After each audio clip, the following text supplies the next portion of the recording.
Assalamualaikum warahmatullahi wabarakatuh. Nama saya Devana Azhara Salam. Saya di sini akan mereview jurnal tentang Change Memory. Sebelumnya mohon maaf kalau misalnya ada sedikit gangguan, mohon dimaklumi. Jadi di sini kita akan membahas tentang Change Memory. Apa saja yang saya bahas yaitu ada apa sih pengertian dari change memory, fungsi dari change memory, tipe dan juga karakteristik dari change memory. Jadi, change memory itu adalah memori berkecepatan tinggi yang dapat diakses oleh komputer lebih cepat daripada akses melalui RAM.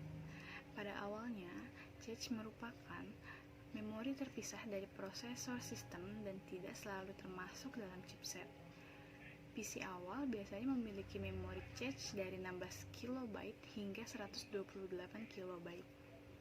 Dengan 486 prosesor, Intel menambahkan 8 KB memori ke CPU sebagai memori level 1 dan memori cache level 2 eksternal sebesar 128 KB atau 256 KB. Saat ini, mengontrol change memori menggunakan arsitektur yang dikenal sebagai write-to. Artinya, data yang ditulis ke dalam change juga segera diperbarui dalam RAM. Kemudian, fungsi dari change memory.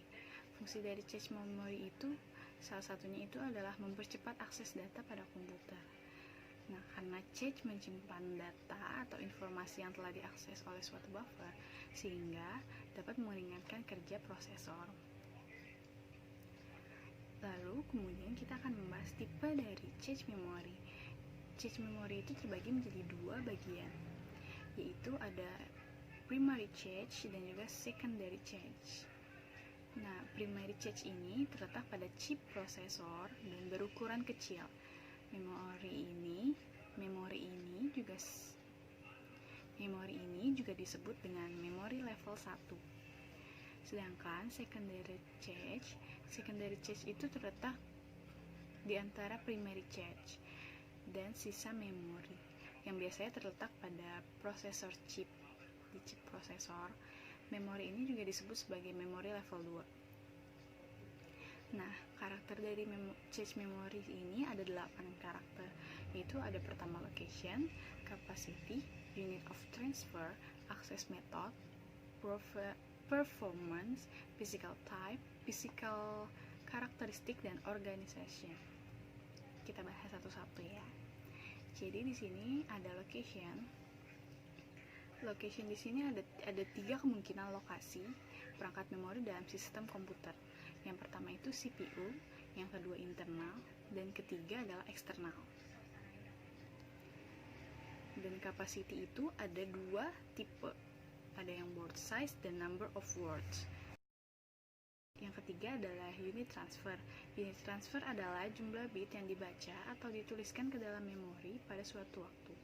Dalam kasus memori utama, sebagian besar sama dengan ukuran kata.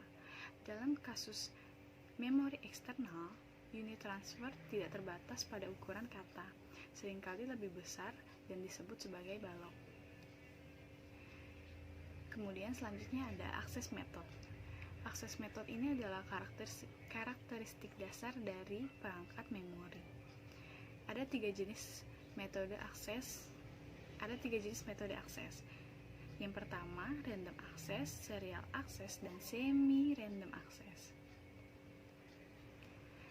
Kemudian lanjut lagi yaitu adalah performance. Performance ini bisa ditentukan menggunakan 3 parameter, yaitu access time, memory cycle time, dan transfer rate.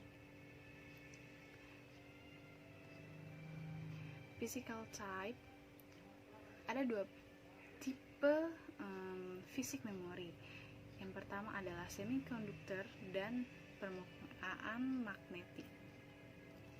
Selanjutnya ada physical performance. Physical performance ini bisa dibagi menjadi 2 atau dua sebutan ya. Yang pertama itu ada volatil dan non volatil. non-volatil ini maksudnya adalah memori yang datanya dapat ditulis atau dihapus dan data akan hilang ketika tidak mendapat power atau daya. Contohnya itu ada random access memory atau RAM. Yang kedua, non-volatil. Non-volatil di sini maksudnya adalah memori yang datanya dapat ditulis dan dihapus, tapi datanya tidak akan hilang ketika tidak mendapat daya atau tidak ketika komputer kita mati, data tersebut masih ada gitu. Contohnya itu misalnya kita simpen data tersebut di hard disk, di flash disk dan lain-lain. Yang terakhir ada organization. Organization di sini maksudnya adalah pengaturan bit dalam menyusun word secara fisik.